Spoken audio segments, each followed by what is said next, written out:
Hi friends, আসসালামু আলাইকুম। আমি আপনাদের সাথে আছি, আমি মিজানুর রহমান। আমি এখন আছি দাঁড়াইয়াতে।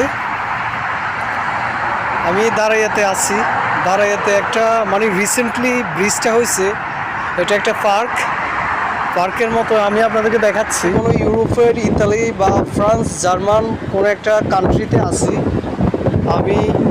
যে জায়গাটা দাঁড়িয়ে আছি এটা আসলে সৌদি আরব। আপনাদেরকে আমি ভিউটা কীভাবে দেখাবো, এটা ব্রিজটা অনেক লম্বা। এই দেখেন, এখানে এটাও ব্রিজ। আমি এখান দিয়ে আসছি, আনবিলিভেবল। আমি আসলে আমি আমার কল্পনার বাইরে। তো স্প্লেন্ডিড, আনবিলিভেবল। আলহামদুলিল্লাহ আনাবি খায়ের। দেখেন আমার কিছু হাবিবি